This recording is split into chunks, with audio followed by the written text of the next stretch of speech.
ఆర్థిక సమస్యలు ఉన్నాయి, లెగసీ ప్రాబ్లమ్స్ వెంటాడుతున్నాయి. నేను 4వ సారి ముఖ్యమంత్రి. 3 సార్లు నాకు ఎప్పుడు ఇంత కష్టం అనిపించలేదు. ఇప్పుడు నాకే అర్థం కావడం ఎంత తవ్వితే అంత బాధలన్నీ బయట వస్తున్నాయి. ఒక పక్క మనసు ఉంది, దూసుకుపోవాలనే మనస్తత్వం ఉంది, ఇంకో పక్కన చూస్తే వెసులుబాటు లేని పరిస్థితి.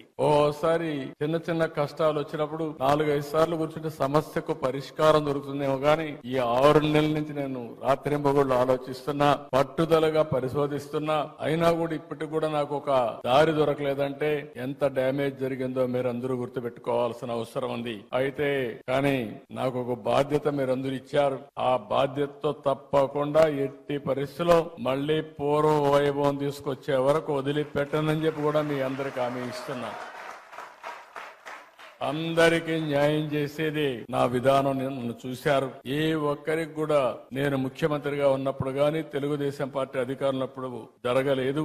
మొన్నే మీరు చూస్తే పాస్టర్స్ కి, ఫాదర్స్ కి ఆ రోజు పెట్టిన ఆందోళన మా వాళ్ళు ఎన్ని కష్టాలు ఉన్నాయన్నా కాదు, ఈ క్రిస్మస్ సందర్భంగా దాన్ని క్లియర్ చేయాలని నేనే సంతకం పెట్టి క్లియర్ చేశానని చెప్పి కూడా నేను మీకు తెలియజేస్తున్నా.